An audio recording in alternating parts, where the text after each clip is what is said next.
জাতীয় ঐক্যমত্য কমিশনের আহ্বানে সর্বদলীয় যেই বৈঠকটি হয় সেখানে আমরা জাতীয় নাগরিক পার্টির পক্ষ থেকে স্পেসিফিকভাবে তিনটি বিষয় নিয়ে কথা বলেছি।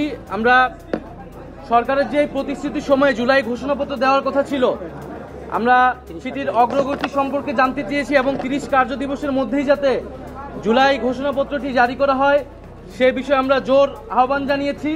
কারণ আমরা এর আগেও দেখেছিলাম জানুয়ারি মাসে একটা ডেট দেওয়া হয়েছিল, সরকার প্রতিশ্রুতি দিয়েছিল, এই আন্দোলনের প্রেক্ষিতে আরেকটি প্রতিশ্রুতি দিয়েছে, এইবার যাতে প্রতিশ্রুতি ভঙ্গ না হয়। দ্বিতীয়ত আমরা বলেছি যে জুলাই মাস আসতেছে, 1 বছর পূর্তি হবে আমাদের গণ অভ্যুত্থানের। 5ই আগস্টের আগেই এই জুলাই মাসের মধ্যেই যাতে জুলাই সনদটি কার্যকর করা হয়, সকলের স্বাক্ষর নিয়ে আমরা যাতে জুলাই সনদ করতে পারি। এবং জুলাই সনদ কার্যকর হওয়ার আগে নির্বাচনের তারিখ ঘোষণা করা ঠিক হবে না। জুলাই সনদ ঘোষণার আগে যদি নির্বাচনের তারিখ ঘোষিত হয় তাহলে সংস্কার প্রক্রিয়া ব্যাহত হতে পারে। তাই আমরা আহ্বান জানিয়েছি যে 16 বছর আমরা অপেক্ষা করেছি, 10 মাস অপেক্ষা করেছি, আমরা আরও 2 মাস অপেক্ষা করতে চাই এবং সরকারকে সময় দিতে চাই। সকল রাজনৈতিক দল মিলে এই 2 মাসের মধ্যে আমাদের যে জুলাই সনদ, যেখানে জনগণ তার ভবিষ্যৎ বাংলাদেশের রূপরেখা, শাসন ব্যবস্থা পরিবর্তনের মৌলিক সংস্কারের রূপরেখা দেখতে পারবে, সেই জুলাই সনদ হওয়ার পরে একই সাথে আমরা তখন নির্বাচনের তারিখটি যাতে সরকার ঘোষণা করে আমরা সেই দাবি জানিয়েছি। এবং জুলাই সনদ হওয়ার পরে আমরা আমাদের দলীয় মন্তব্য জানাবো যে কোন সময়ে নির্বাচন আমরা চাচ্ছি।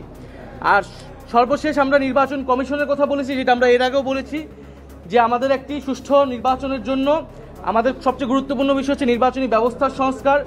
নির্বাচন নিয়ে যত সংখ্যক আইন, নির্বাচন কমিশন সংক্রান্ত যে আইন, সেই আইনগুলো সংস্কার করে এই নির্বাচন কমিশন পুনর্গঠন করা। এবং নির্বাচন কমিশন এখন যে প্রক্রিয়া চলছে সেখানে আমরা আস্থা রাখতে পারছি না, নিরপেক্ষতা প্রশ্নবিদ্ধ হচ্ছে, এটি যাতে সরকার বিবেচনা নেয়। এবং একটি উচ্চ আদালত থেকে আমরা দেখেছি নির্বাচন কমিশন নিয়ে প্রশ্ন তৈরি হয়েছে। সার্বিক বিবেচনায় নির্বাচন কমিশন যাতে পুনর্গঠন করা হয়, আমরা এই 3টি বিষয়ে মূলত আলোচনা করেছি। ধন্যবাদ।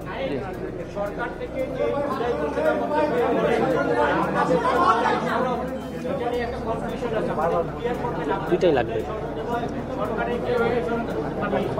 জুলাই ঘোষণাপত্র হচ্ছে এই জুলাই গণ অভ্যুত্থানের যে ইতিহাস, কোন প্রেক্ষাপটে জুলাই গণ অভ্যুত্থান সংঘটিত হয়েছিল, জুলাই গণ অভ্যুত্থানের অঙ্গীকারনামা এবং আকাঙ্ক্ষা, সেটার একটা ঐক্যমতের দলিল, যেটা মূলত ইতিহাস বিকৃতি ঠেকাবে এবং এই জুলাই গণ অভ্যুত্থান এবং শহীদ আহতদের একটা সাংবিধানিক স্বীকৃতি দিবে। কারণ এই ঘোষণাপত্রই পরবর্তী সংবিধানে কিন্তু সংযুক্ত হবে।